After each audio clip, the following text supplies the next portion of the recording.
Hello everyone, मेरा नाम है अर्नब चक्रवर्ती और आज की इस वीडियो में हम बात करेंगे कि हमारे जो बोर्ड एग्जाम्स आ रहे हैं उसमें मैथ्स की तैयारी कैसे करें क्लास 10th के लिए। तो ये वीडियो एक अल्टीमेट वीडियो होने वाला है जिसमें हम पूरी तरीके से डिस्कस करेंगे कि क्या पढ़ना है, क्या नहीं पढ़ना है, कौन से चैप्टर्स इंपॉर्टेंट है, क्या इंपॉर्टेंट नहीं है, कैसे पढ़ना है, हर एक चीज। इसके बाद कोई और मैथ्स रिलेटेड वीडियो देखने की जरूरत नहीं है, बस ये वीडियो देखो और जो भी कहा जाए इन वीडियोस में उसको फॉलो करो। कुछ भी एक अलग वीडियो देखने की जरूरत नहीं है कि फिर से जाके ये चीज समझ लेते हैं। पूरा मैथ्स रिलेटेड जितना भी कंटेंट हो सकता है पूरा इस एक वीडियो में समझा दिया जाएगा।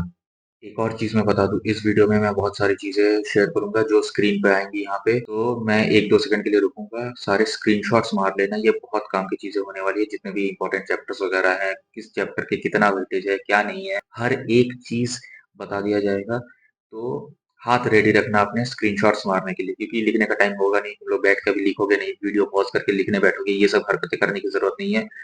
एकदम फटाफट 3 उंगली रेडी रहनी चाहिए, स्क्रीनशॉट एक के बाद एक लगने चाहिए।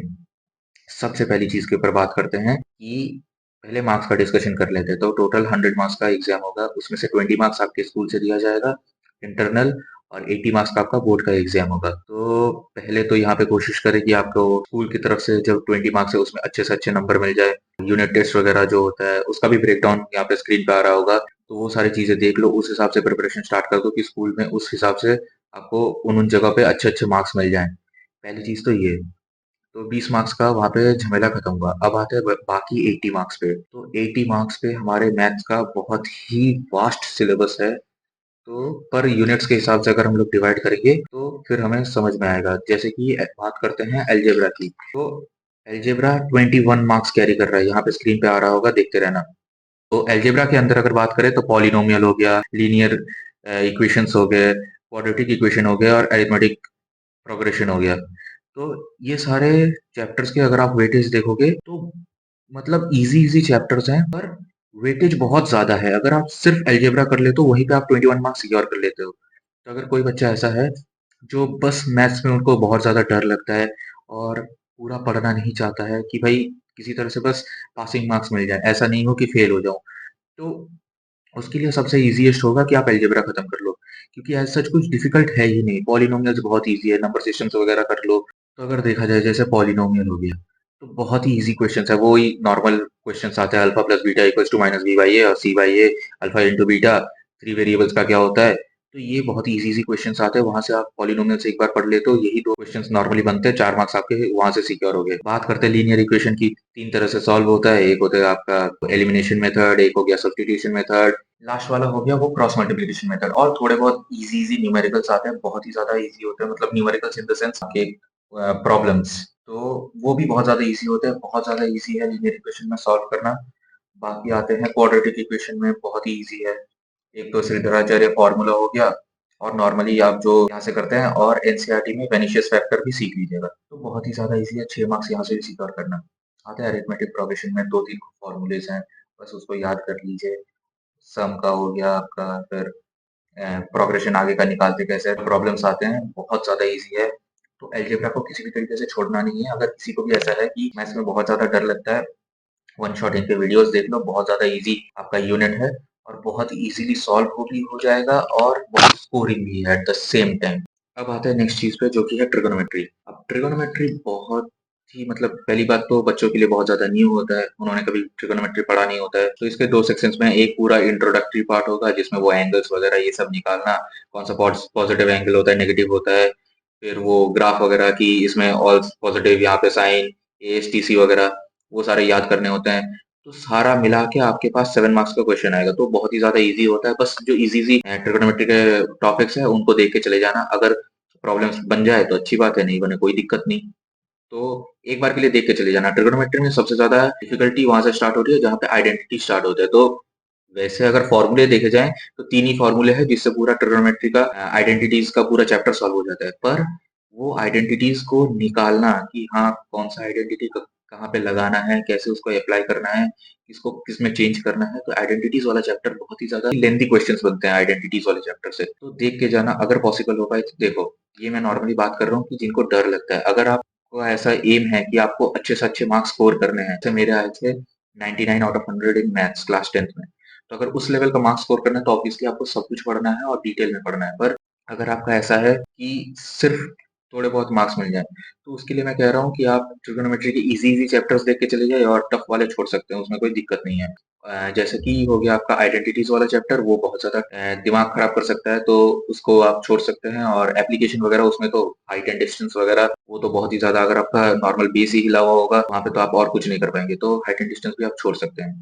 आते हैं ज्योमेट्री पे। ज्योमेट्री पे दो ही बड़े चैप्टर्स हैं, एक हो गया ट्राइंगल्स का, कॉन्ग्रुएंसी इनइक्वालिटीज वगैरह का, और सेकंड हो गया आपका सर्कल वाला चैप्टर। सर्कल वाला चैप्टर 100 पेजेस का मुझे अभी भी याद है, 100 पेजेस का चैप्टर है, और 3 उसमें आपके एक्सरसाइजेस होते हैं और एग्जाम्पल्स भर भर के हैं। तो अगर आप सर्कल वाला चैप्टर कर रहे हैं, ऐसा नहीं सिर्फ एक्सरसाइज वाले क्वेश्चंस करने हैं, एग्जाम्पल वाले क्वेश्चंस भी बहुत ज्यादा इंपॉर्टेंट होते हैं। तो हर एक एग्जाम्पल का क्वेश्चन और एक्सरसाइज का क्वेश्चन करके जाना है अच्छे से, अगर आप अच्छे मार्क्स टारगेट कर रहे हैं। अगर आपका ऐसा है कि किसी तरह से बस पासिंग मार्क्स निकल जाए, तो आपके लिए अलजेब्रा बेस्ट है। अब आते हैं जो लोग अच्छे से अच्छे मार्क्स स्कोर करना चाहते हैं, उसके लिए सर्कल का हर यूनिट का जो एक्सरसाइज का पार्ट है और जो एग्जाम्पल्स हैं, दोनों अच्छे से हर एक प्रॉब्लम को सॉल्व करके जाए, थ्योरम्स वगैरह सारे सॉल्व करके जाए। बहुत बार ऐसा होता है कि सिर्फ थ्योरम दे देता है कि इस थ्योरम को प्रूव कर दो, उसी में आपको मार्क्स मिल जाएंगे। तो थ्योरम्स नहीं छोड़ने हैं। कॉन्ग्रुएंसी इनइक्वालिटी में तो बहुत ही छोटा है, तो सारे जो एग्जांपल्स हो गए और एक्सरसाइज के क्वेश्चंस हो गए, सारे के सारे सब कुछ, एक भी क्वेश्चन नहीं छोड़ना, सब कुछ सॉल्व करके जाना है। और मार्क्स तो आपको स्क्रीन पे दिख ही रहे होंगे अभी। अब आते हैं जो कि है स्टैटिस्टिक्स। स्टैटिस्टिक्स की बात पहले कर लेते हैं, उसके बाद मेंसुरेशन पे आएंगे। तो स्टैटिस्टिक्स में दो पार्ट्स हैं, या तो आपका स्टैटिस्टिक्स है जो मीन मीडियन मोड वगैरह इसका ये सब का क्वेश्चन आ जाएगा। सेकंड आता है आपका प्रोबेबिलिटी। तो प्रोबेबिलिटी मैं ये कहूंगा कि क्योंकि इजी चैप्टर है तो प्रोबेबिलिटी आप देख के चले जाइए, क्योंकि बहुत ही ज्यादा इजी और स्कोरिंग चैप्टर है, थोड़ा बहुत पढ़ना पड़ेगा, मतलब कम एफिशिएंसी, ज्यादा आउटपुट निकलेगा। तो प्रोबेबिलिटी को आप देख सकते हैं। जो टॉपर्स हैं उनको सब पढ़ना है, ये बस मैं उनकी बात कर रहा हूँ जिनको थोड़ा बहुत डर लगता है मैथ से। अब आते हैं स्टैटिस्टिक्स पे। तो स्टैटिस्टिक्स बहुत इजी है, 9 मार्क्स वहां से स्टैटिस्टिक्स आएगा, तो कोशिश कीजिए, कर लीजिए, क्योंकि बहुत ही इजी होता है। मीन मीडियन मोड निकालना, एटलीस्ट ये तो सीख के ही जाइए। बाकी आपको अगर वर्ड प्रॉब्लम्स वगैरह डिफिकल्टी होती है कि कैसे कहाँ से इसका मीन निकाल दिया, फिर से इसका करेक्टेड निकालना है, पहले इनकरेक्ट वैल्यूज ले लिए थे, वो सारी इजी इजी क्वेश्चंस होते हैं। तो एटलीस्ट इजी इजी तो देखे जाएं कि अगर कुछ इजी आ जाए तो आप उसको सॉल्व कर सकें। टफ वाले बाद में देखे जाएंगे कि एकदम टेबल बनाना है मीडियन का, उसका मोड का टेबल, फिर ये करना है वो करना है, वो लेंदी जो टफ क्वेश्चंस होते हैं उनको फिर भी आप छोड़ सकते हैं एक बार के लिए, पर जो इजी क्वेश्चंस है उनको तो एटलीस्ट करके जाएं। प्रोबेबिलिटी बहुत ज्यादा इजी है, सेट्स के थोड़े बहुत फॉर्मूलेस लगते हैं, वरना नॉर्मली बहुत ज्यादा इजी है। अब आता है नेक्स्ट चीज जो कि है मेंसुरेशन। तो मेंसुरेशन तभी करें अगर आप उसको फुल्ली कंप्लीट कर सकते हैं, क्योंकि बहुत ज्यादा फॉर्मूलेज होते हैं, हर एक फॉर्मूले को याद रखो, इसका वॉल्यूम का, सरफेस एरिया, इसका एक फॉर्मूला गलत हो गया पूरा सम गलत हो गया। हर एक फॉर्मूले को अच्छे से याद करके जाना है। कोई भी फॉर्मूले में ऐसा नहीं होना चाहिए कि कौन का एरिया का फॉर्मूला स्फीयर में डाल दिया, स्फीयर का सिलेंडर में डाल दिया। ये सारी चीजें बहुत बार दिक्कत होती है कि 1/3 पाई आर स्क्वायर एच और पाई आर स्क्वायर एच दोनों में आपने इंटरचेंज कर दिया। तो ये सारी चीजें, ये सब गलतियां नहीं करनी है। तो जब भी आप वो सारे फॉर्मूलेस को यूज करें, तो हमेशा फॉर्मूलेस को, ऐसा नहीं है कि बैठ के रटना है, आप जब क्वेश्चन सॉल्व करेंगे तो उसी में आपका फॉर्मूला याद रहता है, मतलब याद होता जाएगा। तो फॉर्मूलेस को बैठ के रटना नहीं है, उनके रिलेटेड क्वेश्चन सॉल्व करने हैं, और उससे फॉर्मूलेस आप रटना स्टार्ट हो जाएगा, आपको याद होना स्टार्ट हो जाएगा। अच्छा ठीक है, इसको इसका ये फॉर्मूला था, उसका वो था। बैठ के रटना नहीं है एकदम बैठ के कि अच्छा इसका ये फॉर्मूला रटते हैं पूरा बैठ के, वो चीजें नहीं करनी है। पर अगर आप कर रहे हैं अच्छे से फिर मेंसुरेशन करें, वरना मत करें, क्योंकि मेंसुरेशन ऐसा है कि एक के साथ दूसरा लिंक्ड होता है, इसके साथ ये लिंक्ड होता है। तो अगर आपको करना है तो पूरा मेंसुरेशन के जितने भी चैप्टर्स हैं, वॉल्यूम, सरफेस एरिया, ये वो जितने भी चैप्टर्स हैं, हर एक को अच्छे से आपको बीच का एक फॉर्मूला नहीं पता तो आपका ऊपर का जस्ट 1 मार्क्स मिलेगा, बाकी पूरा आपको मार्क्स ही नहीं मिला, मैं ये कहूंगा। तो ये सारे कुछ पॉइंट्स थे चैप्टर वाइज, यूनिट वाइज कितना आपको स्क्रीनशॉट्स आई होप सो आपने ले लिया होगा कि कौन से चैप्टर वाइज कितने मार्क्स हैं, उनके यूनिट वाइज कितने मार्क्स हैं। ये सारे तो स्क्रीन पे आ गए होंगे, स्क्रीनशॉट्स ले लिया, उंगली तो तैयार होगी, उंगली चलाने में तो एकदम फास्ट है सब। ये हो गया एकदम चैप्टर वाइज और स्पेसिफिक बात है। अब कुछ जनरल बातें कर लेते हैं रिलेटेड टू मैथ्स, कि हमेशा कॉन्सेप्ट्स पे फोकस करना है, सिर्फ प्रॉब्लम सॉल्विंग नहीं करनी है, क्योंकि मैथ्स में ऐसा नहीं हो सकता कि आपका क्वेश्चन एकदम सेम टू सेम आ जाए। ऐसा हो सकता है कि क्वेश्चन सेम आ जाए पर कॉन्सेप्ट सेम हो, पर जो नंबर्स है वो चेंज कर दिए जाए। तो मैथ्स को रटना नहीं है, कॉन्सेप्ट को समझना है। कॉन्सेप्ट को समझ के एक बार आप एक टाइप ऑफ क्वेश्चन कैसे सॉल्व होता है एक बार वो समझ गए, तो आप फिर उस टाइप के जितने भी क्वेश्चन है आप उनको सॉल्व कर सकते हो। तो रटना नहीं है नंबर्स को एक साथ कि इसका आंसर तो ये आएगा, ये इस टाइप का क्वेश्चन है, तो आपको हमेशा कॉन्सेप्ट पे ध्यान देना है कि इस टाइप का क्वेश्चन है, अच्छा इसका स्टेप्स ऐसे हैं कि इसको पहले इस तरह से सॉल्व करना है, फिर इसका ये निकालना है, फिर ये निकालना है, ऐसे कर करके कॉन्सेप्ट समझें। तो कभी भी नंबर्स पे फोकस ना करें। आपको कोई भी नंबर दिया जाए, आप उस पर्टिकुलर कॉन्सेप्ट का सम आप कर सकें। उसके बाद आते हैं कि बहुत लोग ऐसा करते हैं कि पहले-पहले थोड़ी बहुत पढ़ लेते हैं, उसके बाद फिर लास्ट में रिवाइज़ करना भूल जाते हैं। तो हर हफ्ते मैथ्स के लिए 2-3 घंटे आप वीकेंड्स में दे दें, जिसमें आप पूरा रिवाइज़ करें, बैठ के फॉर्मूलेज़ रिवाइज़ करें। कुछ जो टफ क्वेश्चन्स होते हैं, उसको आप बुक में मार्क करके रखते होंगे कि ये वाला पहली बार में नहीं बना या टफ था, तो उन सबको एक बार रिवाइज़ कर लें। इससे आपको बहुत ज़्यादा हेल्प मिलेगी। नेक्स्ट आते हैं कि सैंपल पेपर्स, तो मैथ्स के जो सैंपल पेपर्स मिलते हैं, वो करें। जो पीवाईक्यूज़ वगैरह होते हैं, लास्ट 10 साल के बहुत सारे ऐप्स वगैरह होते हैं, वेबसाइट्स में जाइए, वहाँ से डाउनलोड कीजिए, बहुत जगह पे मिल जाते हैं। तो वहाँ से फिर आप उन सारे ऐप्स या वेबसाइट्स में से लास्ट 10 साल के क्वेश्चन पेपर्स निकालें और उनको बैठ के प्रैक्टिस करें।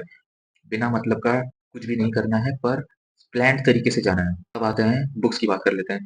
तो एनसीईआरटी के जो क्वेश्चन्स होते हैं मैथ्स के लिए, वो बहुत ज़्यादा रिलेवेंट नहीं होते हैं, फिर भी एक बार अगर आप चाहें तो गो थ्रू कर सकते हैं, पर मैं कहूँगा कि आर.एस. अग्रवाल आपके लिए बेस्ट होगा।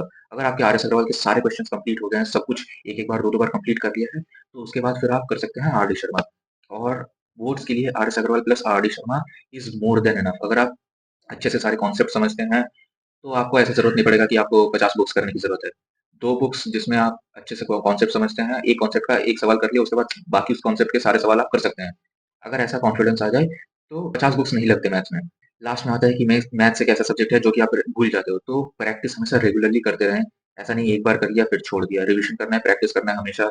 जब भी आपको टाइम मिले, कुछ क्वेश्चन सॉल्व कर ले। अगर आप प्रैक्टिस में रहेंगे मैथ्स के, तो मैथ्स में आपको अच्छे मार्क्स आएँगे। अगर आपका ऐसा होगा कि एक बार वो चैप्टर पढ़ लिया, बस आप दूसरा चीज़ों पे ध्यान दे देते हैं, तो मैथ्स फिर आपको लास्ट में जाके खा जाएगा। जब आप और नॉर्मली ऐसा ही होता है, जिनका मैथ्स वीक होता है, वो ऐसा होता है कि एक बार थोड़े बहुत पढ़ लेते हैं, उसके बाद और उस पे फिर ध्यान ही नहीं देते। तो अच्छे से ध्यान देना है और हमेशा रेगुलरली प्रैक्टिस करते रहना है। Last and the final tip कि अब एग्ज़ाम्स आने वाले हैं और ये बोर्ड एग्ज़ाम्स हैं, तो अच्छी नींद लें रात को। ऐसा नहीं रात जग-जग के पढ़ाई कर रहे हैं और फिर बैंड बज रही है, तबीयत खराब हो रही है, ये सब नहीं करना है। अच्छी नींद लें, अच्छा खाना खाएँ, हेल्दी खाना, बाहर का खाना बंद कर दीजिए। ठंडी का मौसम है, अभी बाहर घूमने जाने की ज़रूरत नहीं है।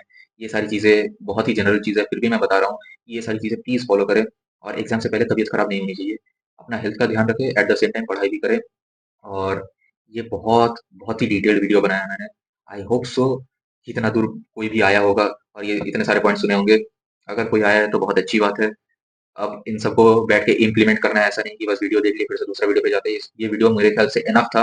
मैंने हर एक चीज़ बोली है, कौन सा चैप्टर इम्पोर्टेंट है, कितने मार्क्स आ रहे हैं, क्या आ रहा है, कौन सा यूनिट इम्पोर्टेंट है, कैसे उन चैप्टर्स को पढ़ना है, कौन से बुक्स फॉलो करने हैं, हर चीज़ बता दिया है। अब बैठ के इन सबको इम्प्लीमेंट करना है, जो भी मैंने वीडियोज़ में कहा है। कोई भी चैप्टर पढ़ना है, कैसे पढ़ना है, किसको स्किप करना है, अगर मन है तो हर एक चीज़ बोला है। और ये सारी ऐसे मतलब हवा में नहीं बोला है। मैंने खुद 99 आउट ऑफ 100 स्कोर किया था अपने क्लास 10th मैथ्स में। तो उस एक्सपीरियंस से बोल रहा हूँ कि ये सारी चीज़ें आप फॉलो करें और आपको डेफिनिटली रिजल्ट्स मिलेंगे और मिलते हैं नेक्स्ट वीडियो में। बाय।